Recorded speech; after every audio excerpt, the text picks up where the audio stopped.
Water churning, tide turning, sun burning, wave crashing, head bashing, ride, glide, colliding, high flying, fish frying, eye crossing, cookie tossing, snaking, quaking, booty shaking, scrolling, controlling, rock and rolling, wave race 64, the first jetting, sweating in your face race for Nintendo 64. Strap on that seahorse and ride. Oh my Lord. I was going to say something about the tossing cookies, but the strap on the seahorse, that wins.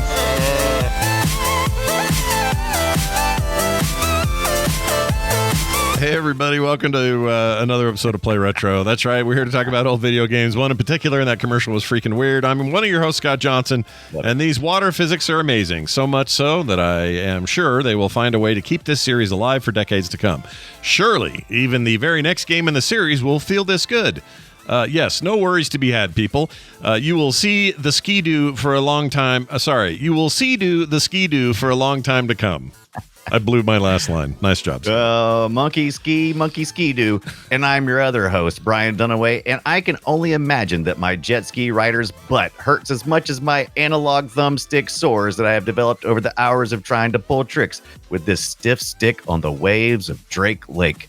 They ain't like us. Do a barrel roll. Yeah, do a barrel roll while you can. Hey, y'all, we're going to talk about Wave Race. That's right, N64's Wave Race. A game that I hold in very high esteem, but I also have serious questions about how it got followed up and where it went from there. It's such a bummer. The long term of Wave Race, the impact of it then, and the long breadth of time of nothing is really annoying to me. And we'll get to all of that in a minute, but first let's talk about our retro weeks. I played a ton of Ninja Gaiden, Gaiden. However you want to say it. Gaiden is what the internet says. The internet said, okay, in that case, we should listen to what the internet says. No, it's true. Gaiden. You could say wherever you want to. I played a bunch of Ninja Gaiden for the NES this week, along with the surprise drop of Ninja Gaiden 2 Black on Game Pass. And that came out of nowhere. They announced a new one. So they're working on a game, Ninja Gaiden 4. That's a brand new game, big AAA thing, no release date, but sometime this year. And while Team Ninja and Platinum were talking about that game, they surprise dropped that they had done a complete remaster. They said remaster or is it remaster? I think they said remaster of it. But this thing is like a full-on, I would put it in remake territory. It's like new engines, all done up in the Unreal 5 engine. Beautiful game. It looks incredible. It's basically the old Ninja Gaiden game for the the one called Black that you played on 360. It's that game again, but all done up beautiful and not just up-resed, like redone. I don't know why they didn't just call it a remake, because it feels like a remake. Don't call it a remake. I've been here for years. Look out, guys, my ninja are tears. Anyway, then you gotta say, "Go Ninja, go Ninja, go!" There you go. Ninja. How they don't have turtles. Look at you dancing, though. Doing the vanilla ice. If they don't do the vanilla ice, go Ninja, go. I don't know what they're thinking. Brian just danced in his chair, listeners. I just want you to know. That's not all I did in my chair. Yeah, no, not today. Smells like farts. Anyway, it's great. I just want to tell you how fun this freaking thing is. Both the NES games are butt hard. They're really hard. Yeah. And I don't necessarily recommend banging your head against that wall for too long, but revisiting them is fun, kind of see where it all began.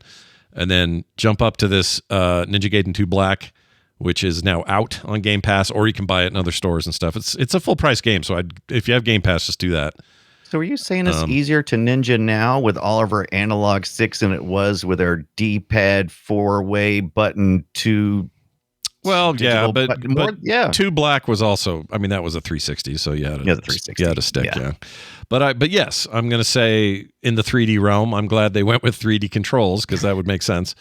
It's really fun, and it reminded me how much I love these kind of action games, and I'm really looking forward to 4 now as a result. So their little trick worked on me. It got me hyped. Oh, yeah. When I first saw the video start for the 4 reveal, I went, oh, another Ninja Gaiden, cool, okay. And I wasn't that jazzed. But then they drop this fully playable thing. I go and play it, and I go, oh, I forgot how good these are, and now I'm all in on 4. So good job. I'm one to play. We haven't done Ninja Gaiden on the show yet. We need to. We should. We haven't. We need to do that. We should do it, because with this 2 Black coming out, Ninja Gaiden 2 Black. 2 Black. Right. Perfect time, a little bit of hype window to get in the Gaiden talk. So maybe we should do that sooner than later. We'll talk about it. Anyway, I got real busy doing that and having a blast. Brian, what'd you get up to this week? Well, my dad called me late last week and said, "Hey," I was like, "What?" And he's like, "I'm cleaning out my drawers." I was like, "Oh, okay." Hey. My nightstand. I was like, "Oh, yeah, okay, cool." He says, "I got some stuff in here. I'm gonna send you a picture of it and see if it's something you want." And I was like, "All right, let's see what you got here." So he sent me a bunch of McDonald's still in pack. Not that really matters too much all the time, but this is I got some McDonald's toys. Sometimes those are worth a ton of money, dude. Have you checked in those? I don't think this one is. But you should there's look. a Bowser, right? There's a nice little Bowser there for you. He's got like some kind of he can shoot fire from his mouth. I'm like, is this a kid's toy? Because that's the kind of stuff they ripped from our stupid little hands back during when I was growing up and said, you can't have that. That's going to shoot out your eye. Look at that. It goes right in his mouth there. 10 or $11 out of package, in package. I'm trying to see if I can find one. A little bit more, like 15. So it's not worth it. Nice. Look at that. Yeah. Look at that. So I got money right here. My dad had money in the lemonade stand the whole time and into his side drawers. When I got this Toad in the Mario Kart. Oh, let me see. I don't want to take him out, but he's kind of hard to see. Oh yeah, look here. at him Let's there. See if I can. Is he going? On camera? Focus in. Like they do? Let me see. No, he's not making any of the cool faces. Why is this not focusing? Like, give me it. Focus it. Oh, here. Focus. I'm going to find his voice. There he is. There it is. Oh, there he is. Okay. Looking good, Toad. Yeah. Yeah, looking good, Toad. Still on the pack. So there you go. So thanks, Dad, for sending me your junk. Listen to this. Listen. Here we go. We're going to hit play. Here we go. Oh, he's so annoying. I love. See, we've talked about this. For those who don't listen to any other shows that me and Scott do, we do tons. But Scott loves the Muppet Babies, and that so reminds me of Gonzo from the Muppet Babies. It's just so. Don't even joke that I love them. I hate them so bad. Delicious. Hate them. All right, show me that. What do we got here? This is pretty. All right. So I got into 3D printing a couple of years ago, and the only reason I justified it was so that I could print out stands for retro stuff. Well, since I had my Nintendo 64 out this week while playing Wave Race, I said I'm so sick of these controllers just sitting in all kinds of weird positions. Let me see if I can find a nice 3D printed model, and I did. I found a nice little 3D printed model stand. You print this in 2 pieces.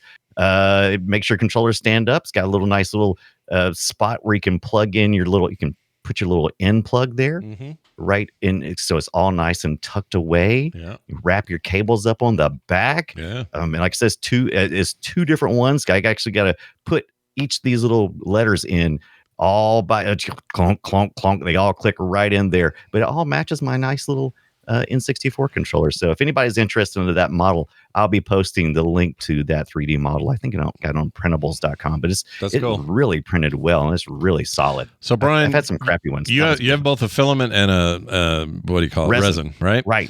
Why aren't we making? We need to make little, tiny, small Game Boy replicas.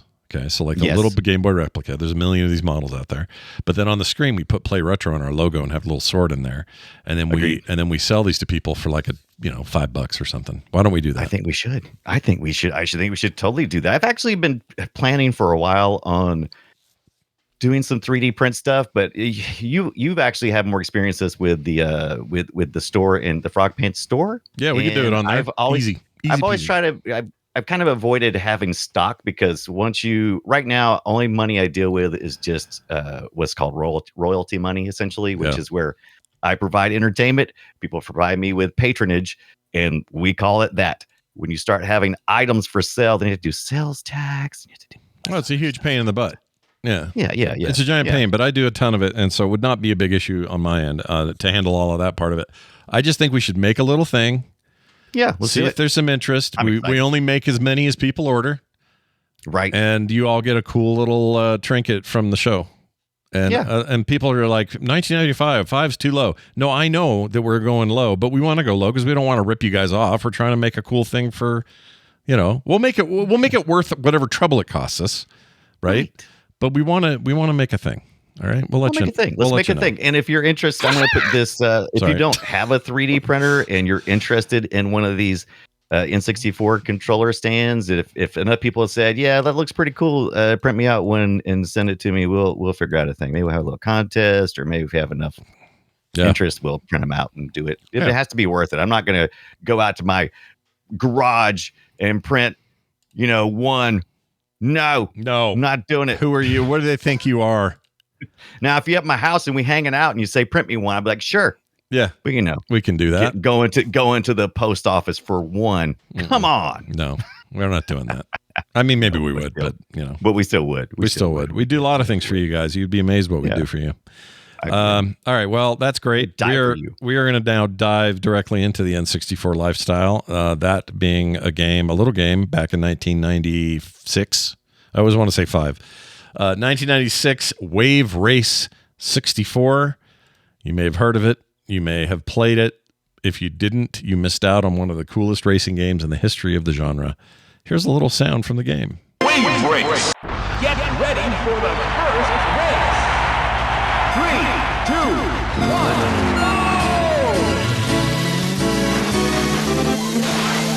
go! Follow that dolphin. All right. Oh my God. Before we even get started, Yeah. If you've never played this game, it was for, like we said, the N64, and that dang dolphin, it was not helpful. That dolphin is not helpful. No, he's the tutorial dolphin, and he's bad at his job. I'm just telling you. He's always in my way. I don't know if he actually impacts anything, because the wave physics in this game is what really sets this game apart. I don't know if he does mess me up, but he definitely gets in my peripheral vision and messes me up. It's like, dolphin, go away. Mm-hmm. Yeah. Go away, dolphin. This game pisses me off because, like I said earlier, I loved this game. It was revelatory. Yeah. I played it and I went, I've never played anything that feels like this. It probably spawned my love of like rally racing, because it represented this racing concept that it's not just about get around turns faster than somebody else. It's not just straightaways. It's not just flat surfaces. The world is the boss level. So bumpy ground, mud, in this case, water, waves, and they change because the levels get harder and the waves are higher and the storms and all that. The world is the boss. It's almost like Souls-like, and the boss is the ground, or what you're having to race on. And again, in this case, ocean water. And it did so in such a magically feeling way. It felt so alive. That water felt alive to me. And it changed how I thought about racing games. And it kind of drew me to any games that were just like, that's why I don't like NASCAR. We always talk about those NASCAR games. They're just year going around the thing. This thing's like, no, every few inches you have a challenge and you need to steer into it properly. And if you don't, you're going to lose time, or you're going to get lost. You're going to miss the buoy or whatever. And this game, nothing illustrated that better at the time for me anyway than Wave Race 64. And to this day, nothing quite feels like it. And that includes Wave Race Blue Ocean bullshit, whatever the name of the sequel was, the GameCube game. It's Blue Ocean. It's Blue Storm, but you're very close. I was close. Yeah. That game, which I bought immediately because I was like, yeah, Wave Race, finally, new console. Let's go. Let's do this. They couldn't do it. It didn't feel right. It's not that it's a bad game. It's a good game. It just doesn't feel like the first one did. And that's the biggest mistake they could make, is that you missed the feel of it, because the feel of it is everything. And I don't mean the vibe or the music or any of that. That stuff's all fine. I don't care about that. What I care about is the momentum, hitting that wave just right. And if you know what you're doing and you do hit it right, you feel that you hit it right. And visually, you feel the dip and the up and the over and the twist and just those feelings of moving your freaking Sea-Doo around. And you're right. Jet skis. You've explained something. Yeah, jet skis. You explained something that I did not appreciate going into this, because I did not have a Nintendo. I did not have an N64 when it was released. I had a PlayStation. Someone eventually gave me an N64, and I eventually played a little bit of Wave Race. But by the time I played it, everybody else had done come along and done their little thing, and so I was never really impressed. But going back and seeing where it came from, I was like, holy hell, these generated waves, first of all, they piss me off. Yeah. When I first started playing, I think everybody's first reaction to this game is when you first start playing, it's like, this is pissing me off. Because, Yeah. because the waves, they just toss you about, and they're always inconvenient. It's like the first couple of times I ever played like Mario Kart. I felt very cheated because I felt like the environment was fighting me, which is what you described it as the wave was the boss. And it really was, because you have to learn that you can hold or tap the B button when you're hitting a wave, and that negates the wave's impact, and it helps you from being tossed about. And so there is a way to learn. But this is the first game I've played where I felt like I can't remember the last game I played that pissed me off just right away. I'm like, how am I supposed to do this? Yeah, the funny thing is the second level, Drake Lake, which we're looking at now, has some waves, but it's mostly a glassy lake. It's not bumpy. Fewer waves. The point of it is to be like, oh, okay, here's a little calm before the storm, because your next level after this one will kick your ass. It's a really great mix of that, of like of subverting your expectations. And here's the funny thing: people think that the water is. It's the great trick. It's the great magic trick of this game. People think the water is procedurally generated. It isn't. Yeah. It is done in a way that is always the same. So when you come around a corner, the wave configuration may seem chaotic to you, but it was made that way, and it will be that way every time you pass it at that point. Now, some of the maps, when you do a lap, the next lap it changes it up. It adds to that feeling of it being procedural, but it's not. It's preset. And that's one way you could get better at the game, is you could kind of memorize which lap had what wave and where, and you could do some of that stuff. But the game really did a good job of fooling the player into feeling like this was water without any direction. It was just like, here, play this, try not to die and try not to lose. And it's magical. Like, it's one of those great things that I look back on and think, how the hell did they nail that so hard? And then you have to ask the question, why couldn't they or anyone else nail it as hard? And you can say, well, Scott, Thunder, or what's the Thunder one? Hydro Thunder. It's that game's pretty close. And I say to that, I like Hydro Thunder. They get a little bit close. They don't get it though. It's not the same. And neither did Jet Moto, which I know you played and liked. Jet Moto's not even close to this, like in terms of physics and stuff. So I played Hydro Thunder, Jet Moto. Those are the things that I was playing before I came back to this, and this seemed asinine for asinine's sake. It was like, why are you trying to be mean? Why? I thought we was having a fun time here, Miyamoto. What are you doing right now? So I read a little bit about the wave technology, and there's some great YouTube videos on it. And they break down like they in the emulation, they break down to the wireframes and stuff, and they show how the waves are generated. And it's interesting because the closest one to you is the one that's impacting you. And it's the one that actually is kind of organic and is being not really generated, but being kind of moved around in a way that can kind of be frustrating to you because it can kind of shift. But then there's like a middle distance where the wave is active, but it's not really very much. And then farther away, you just have basically static looking waves. So there's like this an illusion. Yep. But it's so, for processing, it's great, and it gives you the illusion of what you need, and it's perfect. It's just perfect. It's really wild. Yeah, it's really, really amazing that the N64, a device that at the time was powerful. Yeah. But you look back on it now and you realize, man, some low poly, ugly textures, draw distance sucks. Like, all the things we do when we look at old games, especially in the 3D realms, early 3D.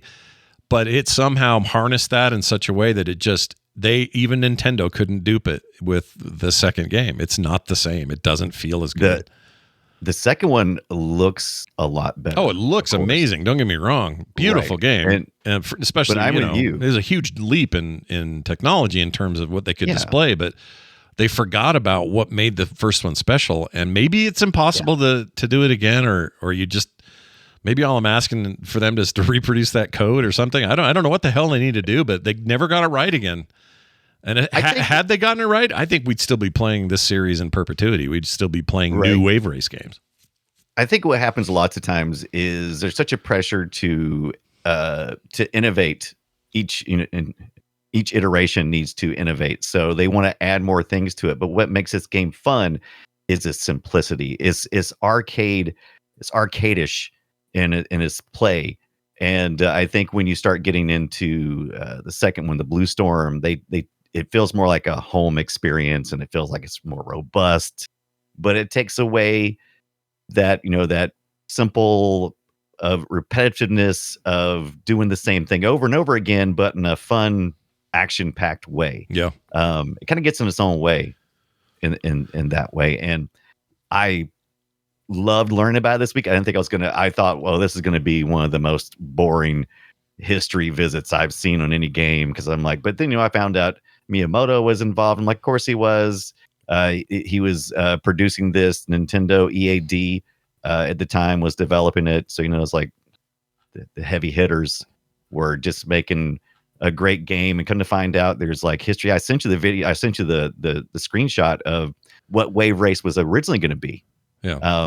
And it didn't look anything like this. And they made a really smart decision to go in the direction they did. Originally, they were going to just make it this transforming boat, kind of like the Hydro Thunder kind of look.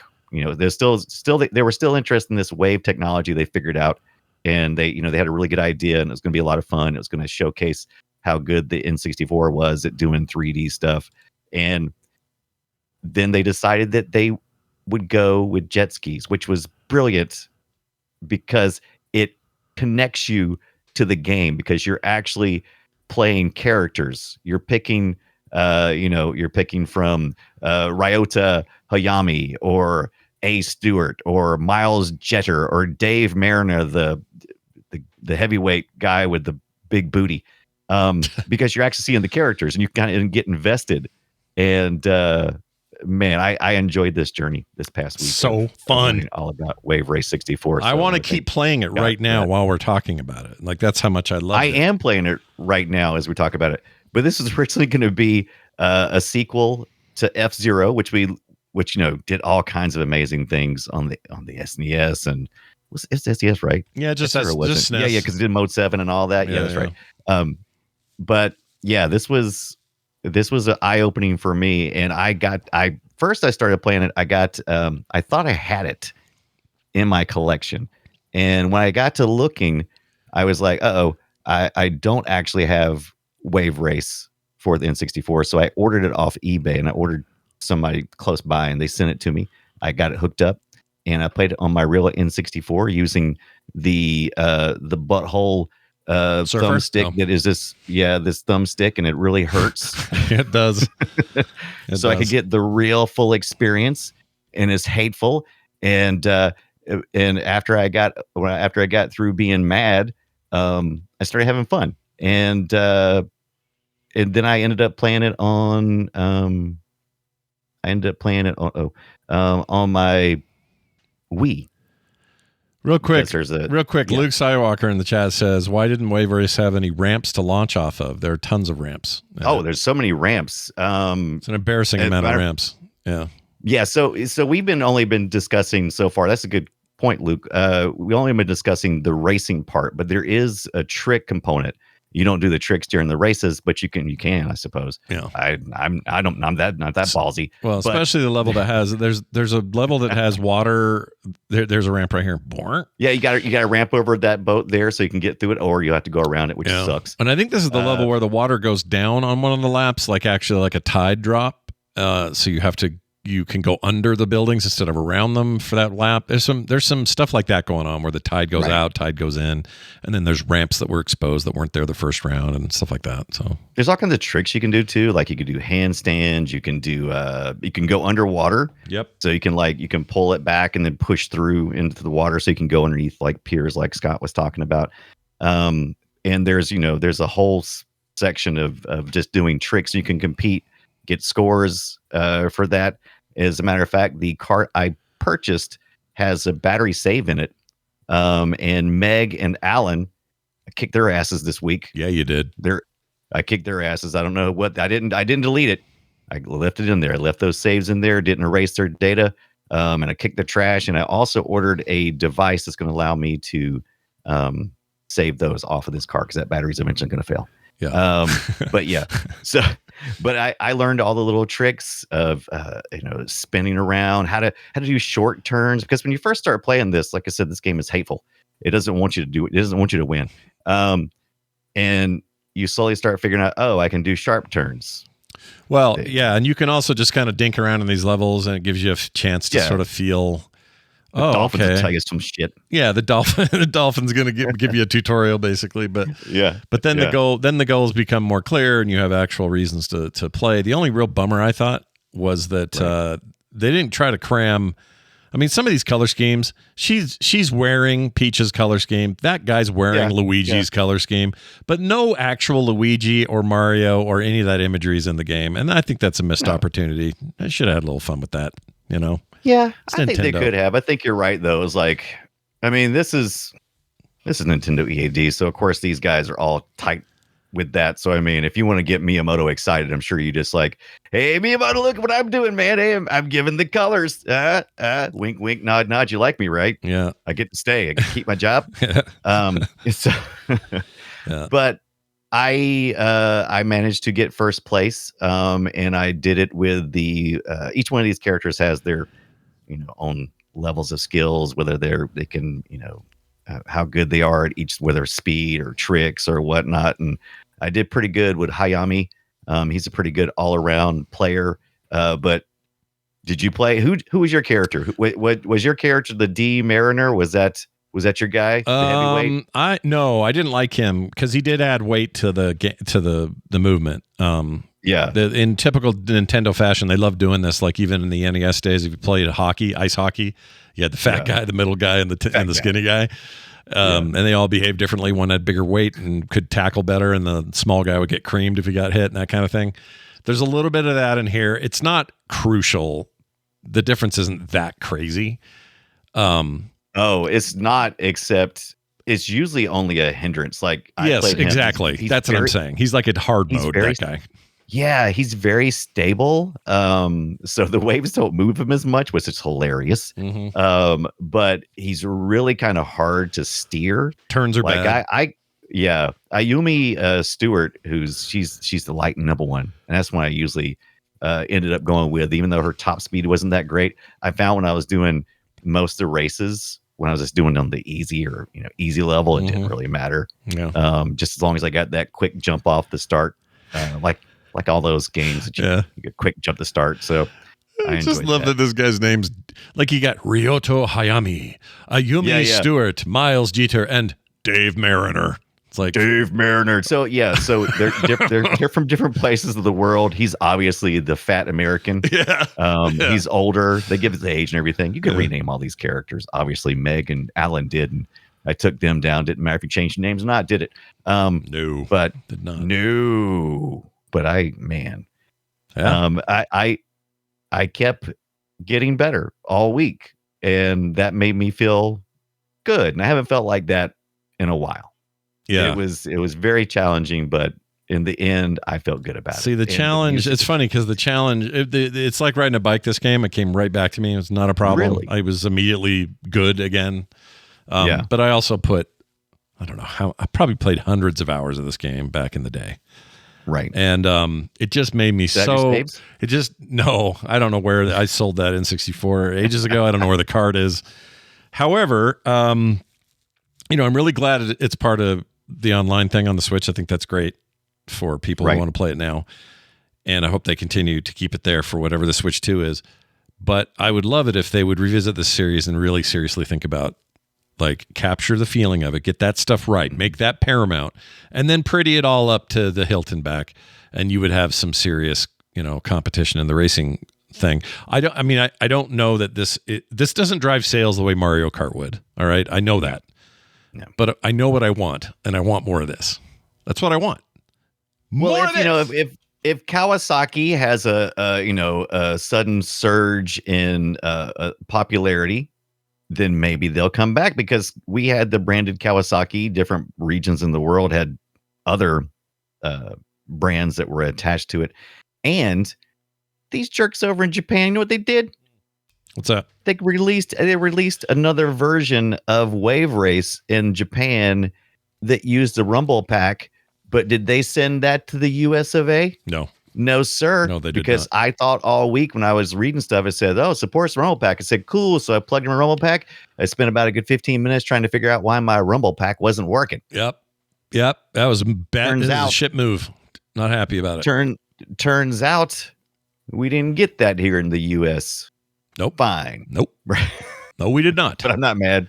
No. But hey, so I've got Nintendo Online. Do you keep it always burning? Pretty over there? much. I mean, it's what, like $6 or something? It's just sort of there. Right. Yeah.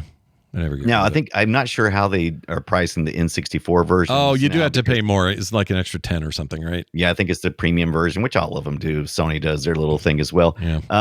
But if you have that, I listened a good bit in the car this week. The music, you had the Nintendo. Oh, the Online music's music amazing, dude. app. It's so good. Yeah, love it. So good. The soundtrack of this game. I mean, let's play a little of it. Well, you're hearing mostly the jet engine. The jet engine, but the soundtrack's awesome. There's a bunch of really great remakes out there, or remixes, I should say, that you can go play on YouTube and stuff. There's another thing this game did to me that I haven't talked about yet. It gives me actual anxiety when I play it, and I have to focus to avoid it. Turns out it's the exact same anxiety that I get when I'm in a real Sea-Doo or jet ski in a real ocean or body of water. The sense that there is a very deep bunch of water around me and that I need to be careful and not drown in it is real in this game. For whatever reason, especially the choppy... What's the choppy level? It's after Drake Lake. Let's see if I can find it. It's shithole bounce party. I think this jerk one here with the castle or whatever the hell it is inside there. Is it the Lost Temple? Let's see. There's Drake. Let's see. Just even right now, I get the willies looking at this. Marine Fortress, maybe, or Port Blue? No. It was definitely Marine Fortress. Shit. Marine Fortress? That sounds right. Maybe. Okay, whatever it is, this right here, just looking at this gives me the willies. Right. And the reason it does is, look, that ocean goes off forever. This is not a lake. There's no edges. I mean, it's just, if you're a freak about that kind of stuff, about deep water like I am, this is maybe be careful here because stupid buttholes. You can go straight there. I kept trying to. I kept seeing you have to on the right. You have to do it on the right. You have to dive on the wave as it goes. Well, down, you can't do it every time though. It has to be the right one of the what do you call it, laps? It has to be one of the laps that let you do it. Okay, yeah. Well, I seen a bunch of the other players occasionally would disappear towards that wall. I'm like, where'd they go? Yeah, and then suddenly pop back up, and I'm like, there must be a little area that can go over there. That's how they get you, man. That's how they get you. Yeah, dicks taking shortcuts. The game is super rad. Now let's talk about a game that came out that I don't think is super rad. Or that just kind of bums me out. I don't want to be too hard on it, but I just want to at least show a little bit of this. This is the GameCube follow-up again. Lovely graphics, definitely an improvement. Although you could argue that the waves just don't have the same beef. Like this is kind of a flat level. Let me skip around. Let's look at something that's a little less flat. Like this one. Okay, so this has got a little bit more going on. But see what I mean? Like, look, what are these? What waves? Wave race? More like flat, easy water. Ripple race. Yeah, ripple race. Exactly. It just didn't feel the same. Some of the physics are there. It's almost like somebody said in Japan, they went, "Oh, people don't like all the crazy waves. Better slow down on the waves." And they were wrong. Right. They were wrong to do that. It's wrong. Yeah. So it's effed up. Once again, we were moving into, we were moving further and further away from, does a home console have to really be arcadish in nature? Nah. And so we're, this is more about the career. They had like this long tutorial. And the first one's just, you kind of swum around with the dolphins and and the nice voice lady who would be very encouraging would give you encouragement. And here they still do that, but you literally go, the first tutorial is like accelerate. And I'm like, really? Yeah. Okay. So I pressed the little A button and I accelerated and it said, ding, congratulations, you did it. And, we move on to the next one, which is like turn left or turn right. And I'm like, okay, come on. Yeah. It gets a little too verbose in the tutorial, but also it's just not as fun. It just doesn't capture it. So I'm with you. That bummed me out. It reviewed like that too. It wasn't just me. It was like all the reviews are like, yeah, they didn't quite get it right. Something's off here, and this shouldn't be off, but it is. And why is it? I don't know. Maybe next time. There hasn't been a next time. They haven't tried again. They haven't gone back to the freaking board. Go back. They didn't do a lot. I don't know why they were being so conservative on this particular one. But they didn't even like make use of the analogs button or the buttons on the front. Like, nope. The GameCube has analog buttons. Why not use that for acceleration? Because that just makes sense. No, you just use the digital A button that was on the top for acceleration. I'm like, yeah, a binary gas. Yeah, is stupid. If you don't need to, if you don't have to, and whatever. If it still felt good, I wouldn't even care. Like, just make it feel right. If it's a digital button, fine, but make it feel right. You did it with the other one. You pulled it off. You dumbasses. I'm way over weird about this one, and it's one of the few things like that where I get actually mad because I feel like Nintendo should do what they want to do, and they make what they want to make. Most of the time, though. Very, very few exceptions to this. Most of the time, they will find a way to improve what they did previously with a series, an IP, a game type, or something. And then sometimes they don't do any more after that, and that's okay too. It stays great and legendary, and it's on its own. And if they left it alone after N64, fine. I would think of it as an all-timer and never worry about it again. But you had the opportunity, the money, the budget, the team, and you did it on a new console with way better specs. And what did we end up with? Poopy Pants McGillicuddy. It really did just feel like, hey, here's some here's some of the returning characters, and we're also going to throw in some new characters. And hey, some of them are for some other franchises. Cool, man. Ricky Winterborn. I love that guy. He's just a little little twerp. The names are so stupid.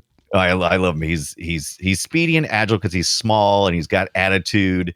But I really kind of like his stupid crap. But yeah, like you said, not much new here other than it looks better. It looks nicer. Better, except the waves are not intimidating like they were before. No, they're not. They're still frustrating though, because there are plenty of times when I would be heading towards a ramp and there would be no direct line to the ramp. So you'd have to kind of like turn into the ramp, and then they would have waves crashing right before you get to the ramp. So you're like turned a little bit. You're trying to line yourself up, go straight on the ramp, and instead it just goes boom, boom, boom, boom, and knocks you right off course. I love that though. See, I'm just like, that's just frustrating for frustration. It is, but there's a way to tackle it. And you can and you find a way to do it, and then you become kind of a finesse player, and then the game really opens up.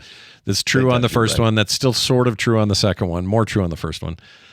If I'm to give a recommendation, I just played recently. It's on Game Pass, Steam, all the consoles, and I forgot the name. Damn it! Snow Riders. Something Snow Riders. Snow Riders. It's based on the same guys that did the one with the bikes downhill, and I forgot. It's like downhill. Oh, I love that. It's just like a physics game, and you're going downhill, but instead of the bikes, now they got skiing. And they did this, and basically it's like a combination of what I love about this and 1080 snowboarding. By the way, another example of a fantastic N64 game whose follow-up on the GameCube was poop. Why? Because they couldn't get it right the second time. But I will say this. It's still a better jump than this Wave Race Blue Storm. I think so.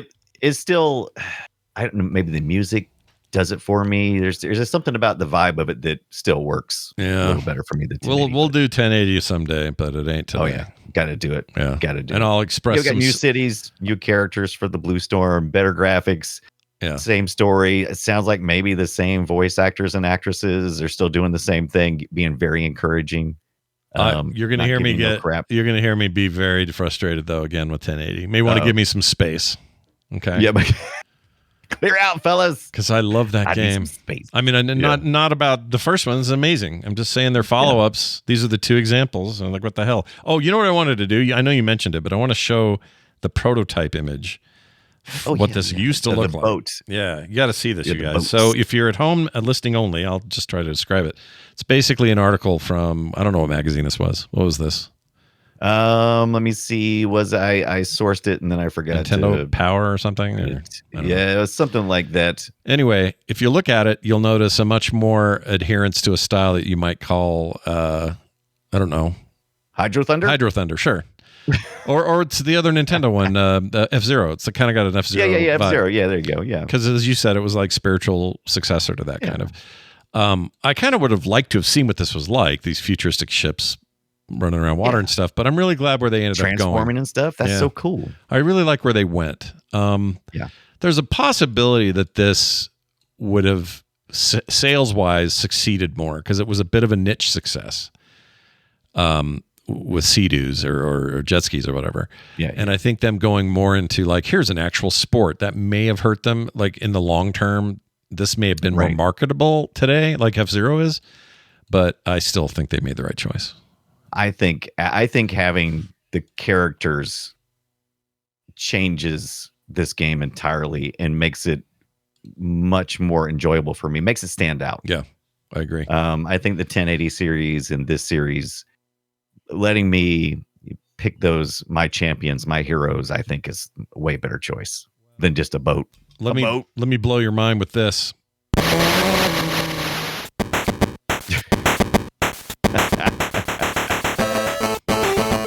Some of you may not remember this, but there was a wave race for the Game Boy. And, before Wave Race 64, it was the first in the series. Yeah, kind of. It's weird because that sounds just so wrong. Obviously, they were 4 years doing stuff 4 years prior. Yeah, it's much earlier. And I think that's weird. Like, I didn't expect to hear that when I learned it. I learned it this week. I didn't know this. Yeah, I didn't know it at all. I thought this was like Mario Golf, where there was a Game Boy Color and an N64 game around the same time, which is how that worked. But not in this case. Right. Anyway, it's, you know what? It isn't bad. It's kind of fun. It's got like a real physicsy kind of drifty top-down vibe. Yeah. And it played better than I expected, and I added it to my collection because I kind of liked it. Yeah. So I was a little surprised by this weirdness, but there is a wave race for Game Boy, so go get it. I had more fun than I thought. I definitely used cooler color palettes. I tried to play it with just the standard Game Boy color palettes, and it was just like, oh, this is boring. So I jazzed it up a little bit, and I played this in bed probably like for an hour, just going around in circles, competing against the other racers. There's 4 at a time. It's you against 3 other CPUs, and the most fun is when you're trying to get to the checkpoints, because you collect checkpoints on a map, and whoever gets there first, and man, it's just a mad dash to get to those checkpoints first. Yeah, it reminds me a great deal of the way. I'm trying to think of the game. What's the game it reminds me of? This top-down kind of... Oh, I know. Like Micro Machine boat levels. Yes. Because there were definitely boat levels in Micro Machines, and they had a little more physics to like the turns. You'd have to think ahead. And in some ways, like top-down Wipeout almost. Which I'm a huge Wipeout fan, so that sounds like fun no matter what. It's cool. This game is cool. I came away... I went into this going, well, this is going to be dumb. And I came out going, this is rad. This game's awesome. Yeah, that's exactly what I thought. I was like, this is gonna be moronic. And then I think when I went around the first corner where I was winning the race, and I got the smiley face at the checkpoint, I was like, okay, maybe it's wild. Maybe, really weird. I wouldn't mind a GBA attempt just to improve the graphics some, because that is a little. It's pretty ugly, but it's not great looking. But I because it's almost practically non-connected, other than it is called Wave Race and you're on a ski-doo. Other than that, and you're challenged against other people. That's about it. That's it. That's all you get. Jet ski? So go check them out. There are lots of examples of other games you could play, certainly out there. Riptide GP Renegade 2016. It's kind of a modern ski thing. Have you played that? Really hooked. I got really hooked on that. I played it on the phone. They have a phone version. I played on Steam, and then I played the phone version, and I think that's when I had my backbone, and I was playing the crap out of that. It's so much fun. This is only $10. I might just grab it. Yeah. This looks fun. It's a ton of fun. Look at this, you guys. Check this out. So this is more like they're like futuristic Sea-Doos. But that's okay. That's okay. They're literally jet engines with a Sea-Doo strapped on it, right? Yeah. If anything, this is more Jet Moto than it is. Yeah, it is. Yeah. The other thing, but I do like the look. I needed to check this out. This game is a lot of fun. I got deep into this game. The competitive part gets a lot of fun. 90% positive on Steam. It's not a ton of reviews, but still. Yeah. You know what? I'm picking this up today. Pull all those stunts, baby. Stunting. People keep saying in here it's a mobile port, but it's a real good one. All right. I'm going to nab it. Well, for now, I'm going to, you know what? I'm going to add it to cart. That's what I'm going to do. Add to cart. Oh, there's a Riptide 2. GP2. I've never I don't think I've played that one. I don't think I've played that one, or maybe I got the demo. Oh, Also Renegade is newer. Riptide 2 is older, 2 years old, previous. Okay. That one's, does that even have a review? Yeah, that one's also pretty well reviewed. Very positive. You know what? I'm in the mood. I'm going to grab one of these. I'm in the mood. I'm adding that to cart. That's what I'm doing. Doing it. $10. What's the harm? You know? Yeah. Let's go do it. $10. Yeah, in 2016 is not that long ago. Yeah. That's kind of a lifetime ago, but still. It looks good though. It still looks good. My son was 16. He's now 24. It's been a while. Yeah. It's been a while. Been a while since I played Guess My Game with Brian Dunaway. Destroy it. All right, we're going to play Guess My Game. It is a game based on audio clips and hints that will help us try to guess each other's game. We bring old games to the table, tell each other platform and year, and we do our best to guess what it is. Chat room always thinks it's freaking Choplifter. Choplifter. It never is, although didn't we do it once as a joke? I think we did. Yeah. And it was hilarious. Everyone keeps showing up on other shows, and if there's a thing to submit in the chat, they're all typing Choplifter. Shoplifter. It's the weirdest Frog Pants meme because it's everywhere, and unless you're a listener of Play Retro, you have no idea why people are doing it. You got no idea. Why are they saying Choplifter? What is going on right now? Never change. Bunch of weirdos. Nope. Anyway, Brian, I'm going to tell you this. My game is from the ColecoVision. Oh, wow. That is, I don't think we've done a ColecoVision. All right. We haven't. And the year is 1983. And is it Kool-Aid Man? All right, go ahead. Definitely not. Here is your audio, and you can tell me what you think it is.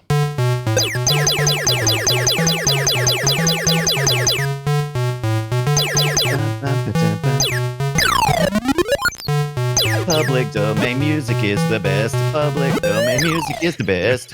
All right, here are your options. You ready for this? Give me it. Is it A, Minor 2049er? Niner, I like that. They should have called Blade Runner 2049 2049er. Blade Runner 2049er. Yeah, 49er. I love it. All right, so Minor 2049er, B, Donkey Kong Jr., C, Antarctic Adventure, or D, Donkey Kong? Interesting. I mean, it sounds so much like the Donkey Kong, but I can't remember. Did Nintendo release any Coleco? I don't have enough knowledge about ColecoVision, but I want to say that they were still doing stuff like that. And it doesn't sound like Donkey Kong, but it does kind of sound like Donkey Kong Jr. I'm going to say is the B. Show me the B, man. B is Donkey Kong Jr. Is it Donkey Kong Jr.? It is Donkey Kong Jr. Yes. Congratulations. You nailed it. They also made Donkey Kong for the device. They were making all the Nintendo stuff early before Nintendo released the NES and before they decided to do their own thing. So they had that Popeye Nintendo game. They had, trying to remember. Which is what they wanted to do to begin with Donkey Kong. But guess what? Yeah. It comes up again later in our emails, so listen for ColecoVision conversation later. All right, Brian, test me on yours. What's my platform? What's my year? Well, I was just a couple of years after you, 1988, and I went to the arcade. Oh, the arcade.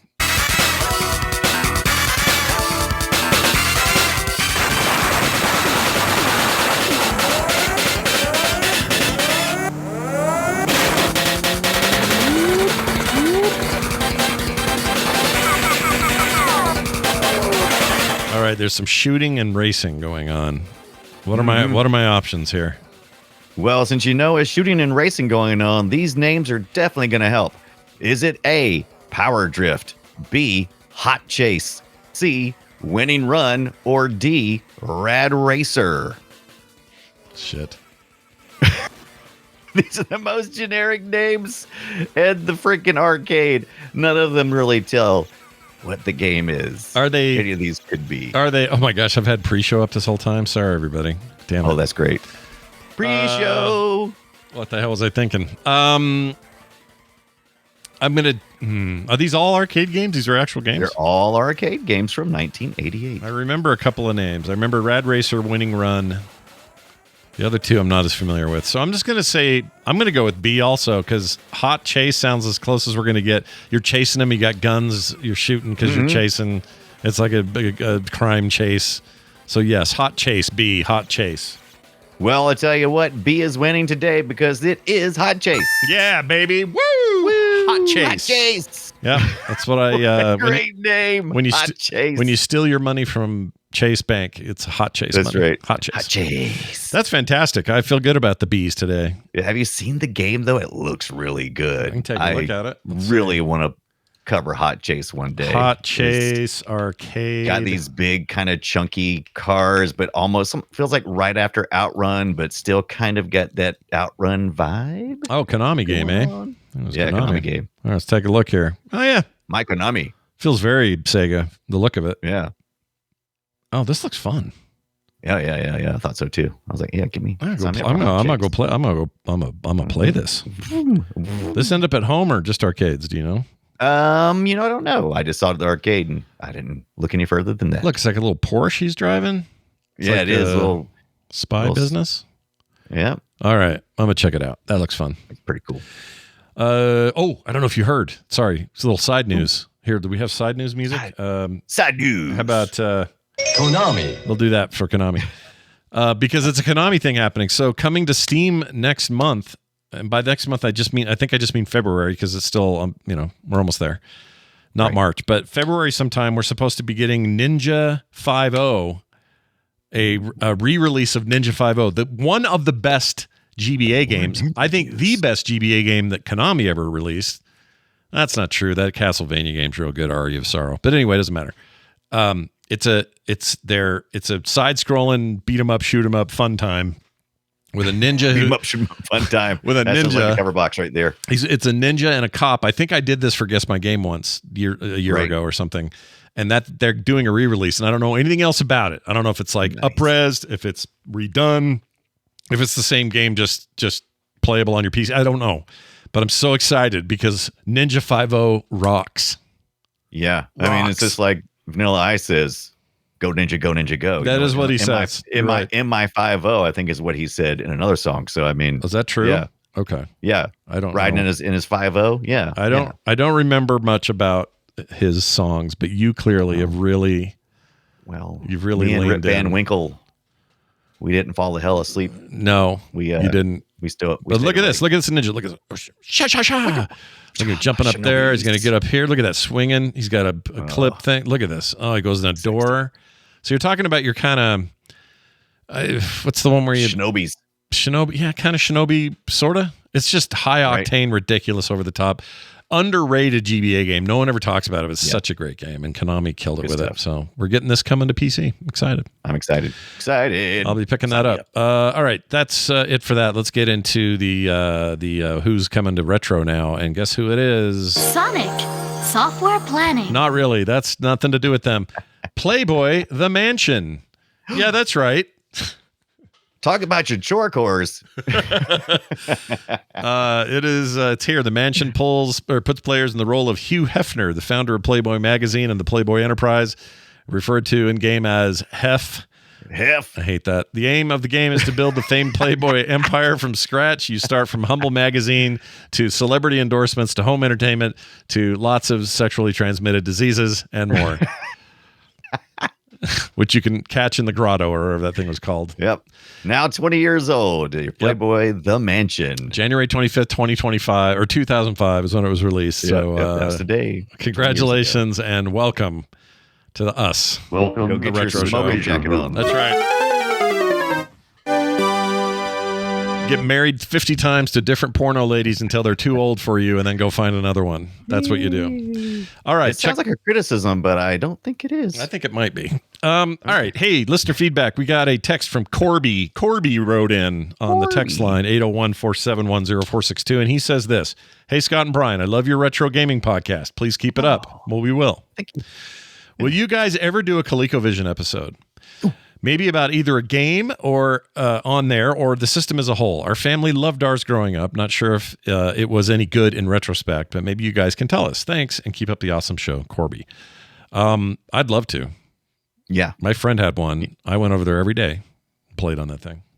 we haven't. We used to do this a pretty good bit. We'd throw in a mix of release titles for the PlayStation or just different things that maybe weren't just one particular game. We need to get back to doing some of those in ColecoVision. Maybe one of them where people are rallying behind the idea of a controller episode. As well. That'd be great on the Discord. I did forget though that they had these terrible Intellivision style phone things. Pads. Hated those things. Little number pads. Are you calling somebody on your controller? They were poopy. Bleep, bleep, bleep, bleep, bleep. Check out the CPU on that thing was called the Zilog 780 or Z80. Yep, it was the Z80, the Zilog Z80, which was the other popular chip besides the 6510 and the 6502 series. Look at this. 1 kilobyte scratch pad RAM, 16 kilobytes of video RAM, and 8 kilobytes of ROM memory. And here's my favorite part. Storage. 8, 16, 24, or 32 kilobytes. Kilobytes. Crazy. Kilobytes. Yeah, we need to check this Rocking out. Oh, the Donkey Kong was a pack-in? Really? Yes. Weird I thought time. I remembered that. Weird time, man. Oh, they had a steering wheel. I forgot about that. Look at these super action controller. Look at this thing. Look at that dumb thing. Oh, Brian, we got to play with this thing. Can we get our hands on this? Look at this thing. Do you have this? Oh, Brian's frozen. Did I lose him? Brian's gone. Brian appears to be frozen. You guys want to see frozen Brian? He's gone. He is not here. He has left the building. Oh, you're back. Are you back? You're back. Yeah. Weird. Okay. I still heard you. It was weird. Just disappear for a minute. I don't know. But blipped away. Oh, that dumb. So back to that dumb controller. Yeah, I've looked at that dumb controller before. I want it. You got. It's like it almost looks like if you turned a hand mixer on the side. Yep. 100%. Yeah. So 100%. Yeah. That thing looks like that. This other one looks like a James Bond phone. Like what a weird time. I love it. I love it. Sign me up. We need to do a ColecoVision. I think we need to do one for all of them for the 8-bit stuff. Yeah. They make a classic. Says ColecoVision Flashback. Classic. Yeah, Flashback. I didn't know that. Yeah. Did you get that? I did not get that one. I'm just now getting into the standalone 8-bit game focused systems that were not the major players. Just now getting there. This was when this came out. ColecoVision close to I don't know when that came out, but there was a Tetris clone released for it called Kevtris. Kevtris. Bunch of Kevs. Somebody named Kev. Someone named Kevin. I'm gonna make this game. Bunch of Kev faces. Yeah. Doing this maybe. Yo, I'm Kevin. This is my game Kevtris. Check it out. That sucks. It's rad. No offense, Kevin. We have a Kevin in the chat. Sorry, Kevin. Multiple Kevins. We have many Kevins. But this one's ours. This one is ours, right? Yeah, this one's ours. Yeah. All right. Well, thank you for that. If you want to send us your thoughts and comments, playretroshow@gmail.com or 801-471-0462. Our next game will be Fusion Frenzy for the Xbox Original. Yes, that's right. Our first Xbox game? Is it? Well, we've talked about one other Xbox game when we did Toe Jam and Earl. Well, we mentioned it, but it was mostly about focused on it. Yeah, I don't think that counts. I think this is it. And also, this is reportedly, by his own saying, Bill Gates's favorite game. Dude, I loved it. I think it was all I played when I first got my Xbox was some Fusion Frenzy. Yeah. Because I bought as many controllers as I could get my grubby hands on. The whole family, it was just so much fun. Yeah, it was a great party game. It was one of the first like true party games I played in that generation. Yep. The closest I came to that was, oh gosh, I think I had wasn't there a dock? Oh yeah, the Saturn version of Bomberman had a dock to let you have 10 players. Oh yeah. Yeah. I did that shit. That's a party game. That's a lot of people. I think I went into debt for that. You probably would. That's a lot of. Yeah. I kind of regret it now. That's out of control. There's irony in the fact that I cannot for the life of me get my Steam Deck to emulate the Saturn at all. It's just killing me. I can't get it to work. Do it. Yeah, we can do that this week. We figured out the hotkeys on the thing. We can figure that out. Yeah, come on. It's annoying the hell out of me. Can't play any of those on there. And the other weird thing is EMU Deck will not play my GameCube games in the GameCube directory, but if I put them in the Wii directory, it plays it fine. It's still Dolphin. Oh, interesting. Doesn't make That's any actually sense. fascinating. Makes no Okay. sense. I don't get it. We might need to figure that one out. Yeah. Anyway, Totally. more on more on this soon. More on this. More on us. and Fusion this. Frenzy. Fusion Frenzy, baby. All right. Elsewise, here's something I want to mention. Patreon.com/TMS. Play Retro. Ignore that last part. Nicholas Carlson is a longtime supporter of the show, and I wanted to put his name in here and just say thanks. Oh, no, he's brand new, actually. This guy's brand new. Nicholas Carlson. Thanks, dude, for being a new patron. We appreciate it. Be like Nicholas and join us for no commercials ever, pre-show content every week, and a bunch of other reasons. Mostly it's to support your favorite retro gaming podcast. So why wouldn't you? All right. Katie Data says, man, I wish I was friends with Scott back in the day. We would have chopped... What?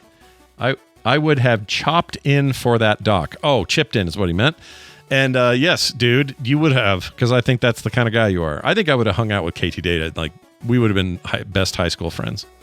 Oh, yeah. Totally. Unfortunately, we have like a bunch of years between us. But had we been similar aged, I think we would have hung out all the time. I know we would have. I guarantee it.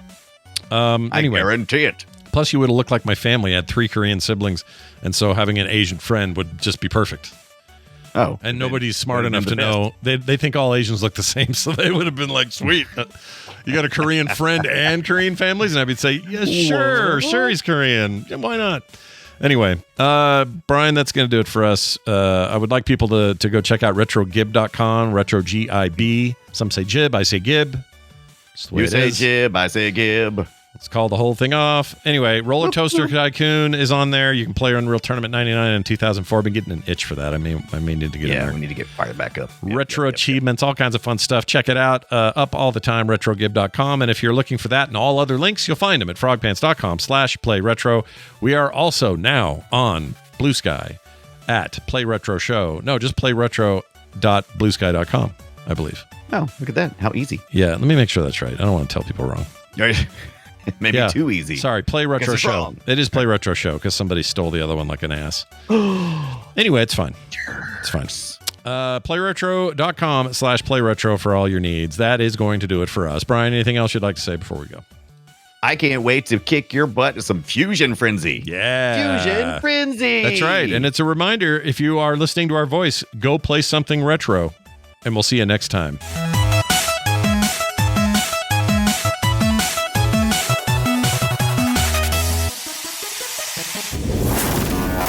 Frog Pants. The F is for fun. The R is for right on. The OG is for oh geez, that was good. And then pants. Select your watercraft, please.